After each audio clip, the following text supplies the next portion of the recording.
Well, we gotta change gears a little bit, head down to the firehouse quick. Swearing in the new first deputy, our friend Dan Downs. He is the new first deputy fire chief of the Syracuse Fire Department as of today. So we're going down to that, swearing in with the mayor at our firehouse, and then we'll get back into the fields. Okay, Jimmy and I are back from the ceremony for Chief Downs, and now we're gonna get to putting some seed in the corn and dropping in nitrogen with it too. Jim Butts, ready?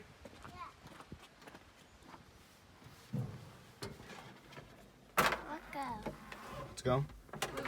Yeah.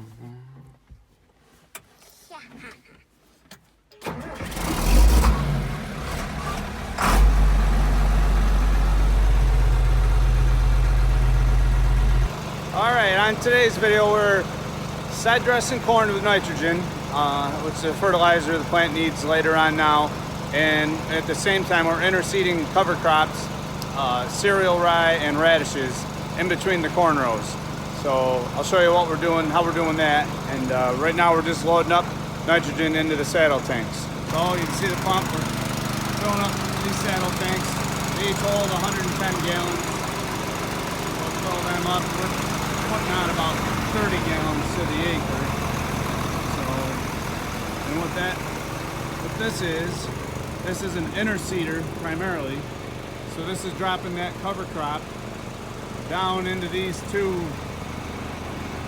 disc openers.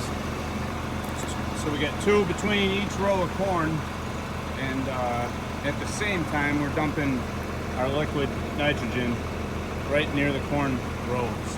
So we're killing two birds with one stone. We're putting down nitrogen and interseeding a cover crop that will hopefully germinate and start and kind of sit there, and then when corn's harvested it should take off. But it's been rather dry, so we're taking a gamble. This side about full.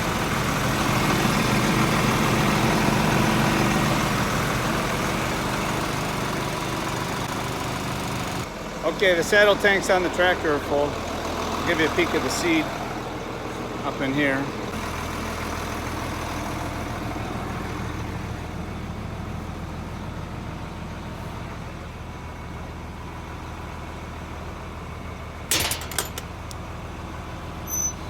So like I said, we got cereal rye and radishes, and they're gonna go right in about a ½ inch into the soil, and very dry. But hopefully we'll get some rain, and then enough rain throughout the summer to keep this from dying.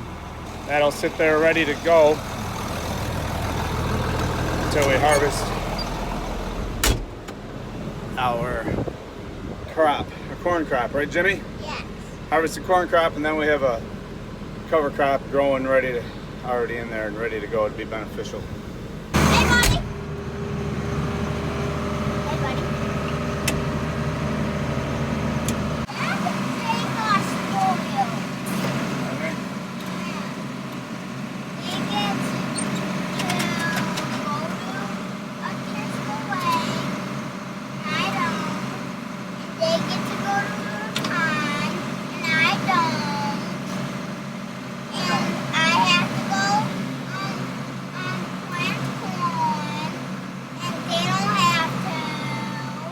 They did when they were your age, so.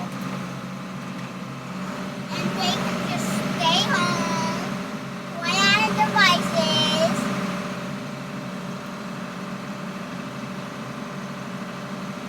That one is spoiled. Time is it, guys? 15. Alright, I'll show you the deal with this interseeder here now that we're in the field.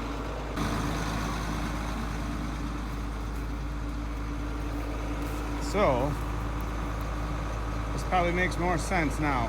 So you got your corn row, and then inside of each corn row you've got 2 rows of seed being put in the ground. Not very deep either, just down in there, ½ inch or so. And then right next to each corn plant, or each row, on each side, we're dumping in that nitrogen. You can see it puddling a little bit there right now because I stopped. that dribble. I think it's pretty hard to see in this camera right now, but that's the deal. That dribble, that's the nitrogen dribbling out. So 2 for each row. We're not running over any corn. And then when you get to the end, there's a single, and then the next pass covers the second one. So this is our previous pass right here. When it came down through where it dumps the single one. So, pretty slick. Not exactly what I want to do is cover all these corn acres again right now, but it's got to be done.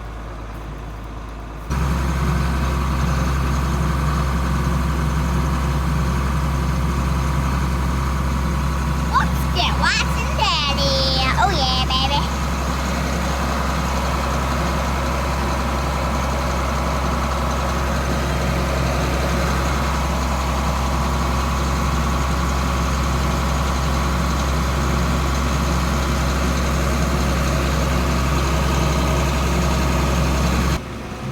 Plugging along, things are going pretty good.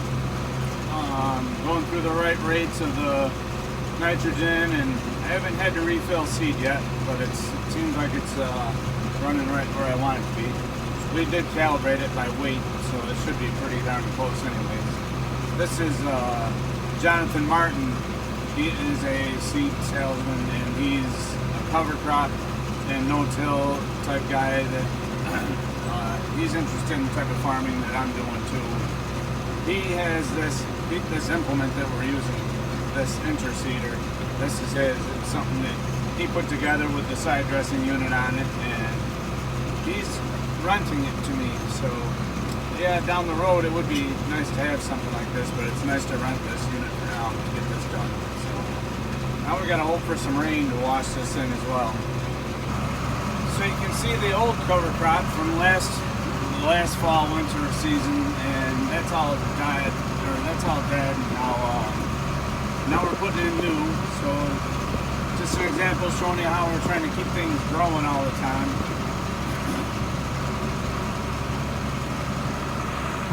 So I lied a little bit earlier. I think I misspoke anyway. I said that I was planting cereal rye. It's not. This is annual ryegrass that I'm planting along with radishes, and that is the cover crop that we're growing in the corn. So this farm here we have never tilled, and I don't know the last time it was. It's been more than 20 years. It was hay ground when we rotated it to corn, and it was hay for a long time before that. So I lost Jimmy. He got bored. Took him over to my sister-in-law's, but still putting seed in the ground and plugging away. It's getting tiring staring at these rows, I'll tell you that. But I don't know if you can see it. Does quite a good job getting it in there. This corn is a good thing we're doing it right now because it's well over knee high right now. So I don't know how much longer you could do this without bending it over, but it's good. Not all of our corn's this tall, but this is good corn here. Most everything we did today is good. It's the earliest stuff we planted, and it's got good height and pretty decent population to it, so looks good. Beautiful day. Never gets old seeing this view.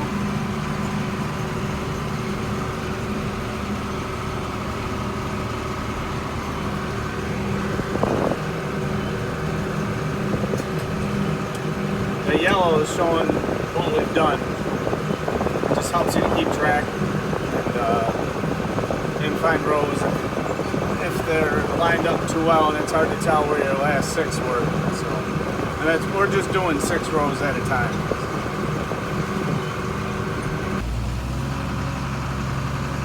Well, we're back at it again this morning.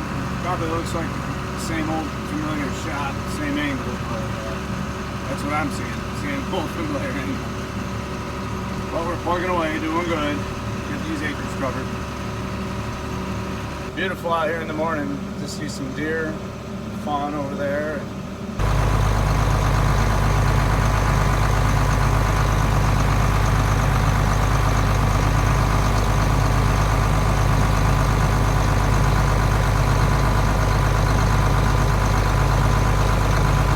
I just came back to the farm to load up more seed. I ran out, so I had to refill. Oh boy, look at these knuckleheads.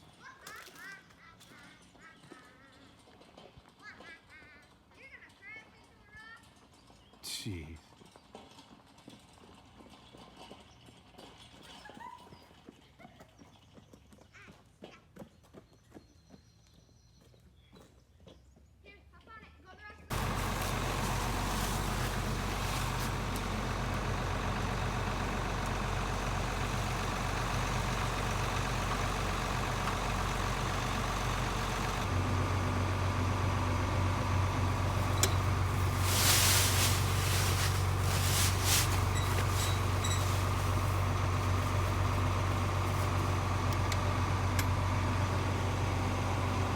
Uncle Ronnie and Jimmy heading down to get the drill. We got to put some summer forage in one of the pastures, so we're gonna get that set up. I got my sidekick back with me. Hey, Jimmy. We just finished this field we're in, and we're heading down to the next one. Hey, Bubba. Time to hop out and give things a look. Come on, Jimmy. We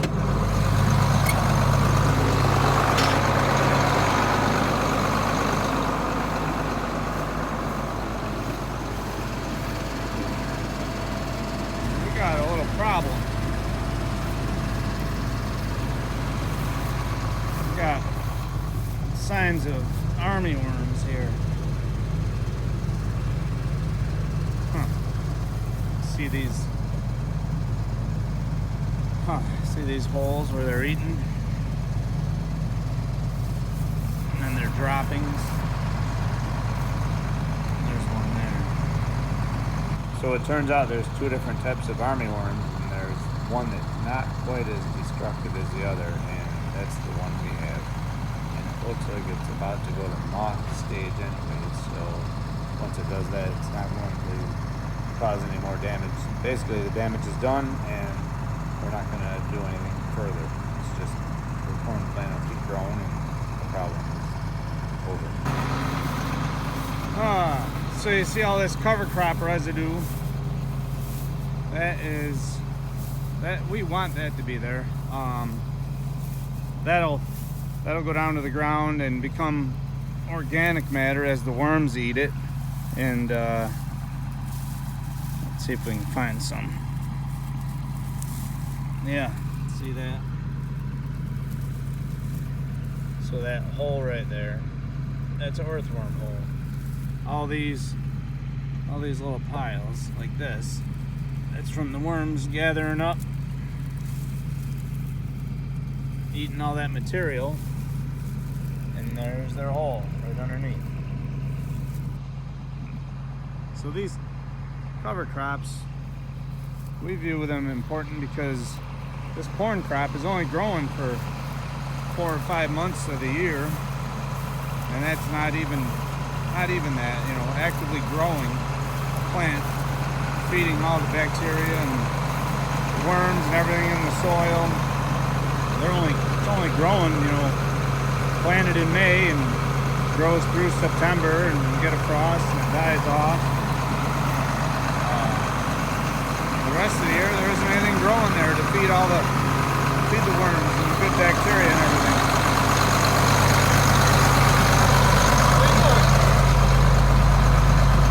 Lazy butt. So by growing the cover crops, we're keeping something alive, live roots in the soil more of the year.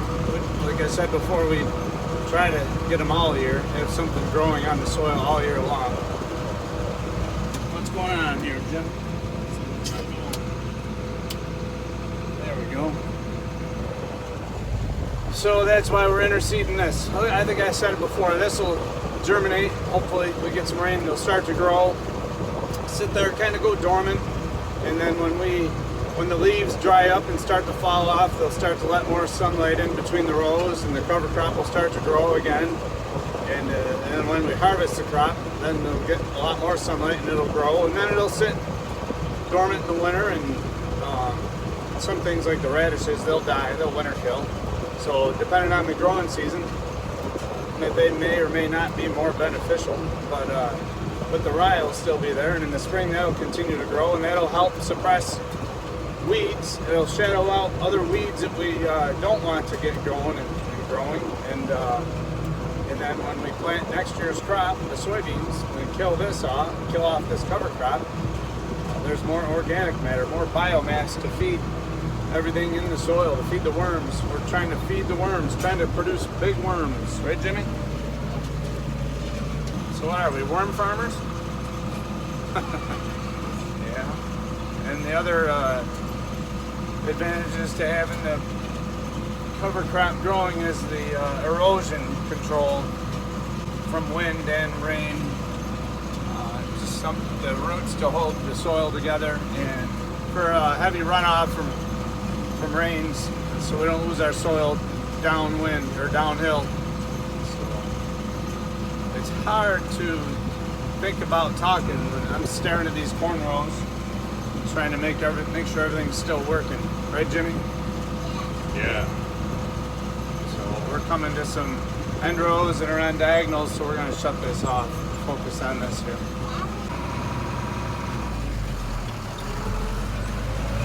So when we first made the switch over to no-till and started experimenting with it, we had some issues after doing it for a couple of years of erosion problems, and that was because we were not incorporating the cover crops at the same time.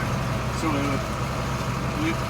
we would always have erosion, but every year that we did tillage, we would correct it, and so it didn't show as much. And we started doing no-till, and then after a couple of years, we started in these washes that would just get bigger and bigger and bigger, and it seemed like no-till was the problem, but that is kind of in a sense, because you don't have the tillage to correct it every year. But by incorporating the cover crops now, we fixed that problem, and there is some steep areas and swales that we do not plant into anymore, or we don't spray anymore. We keep those live and just drive through them or go around them to control that. And some spots are just so steep that that's the best way to manage that. So, but for us, these cover crops, they work great. You're probably sick of me saying that word, but that's what we're doing. That's what this video is on. So that's what we're talking about. So 2 more days, I go back to the firehouse. We have 1 more day of doing this, planting this stuff and side dressing. All right, Jimmy riding along, neighbor Sandra, plant door. Okay, Jimmy and I were just finishing another field. Gotta head home and reload, and that's probably it for this video. I don't see much reason to record any more of that same old thing. So I'm back to work at the firehouse in 2 days. When I get back there, I'll try to record another video, more about the rescue company, what we carry, what we do there, and yeah, that's it. So thanks for watching. Hope you enjoyed it. See you on the next one. Say bye, Jim.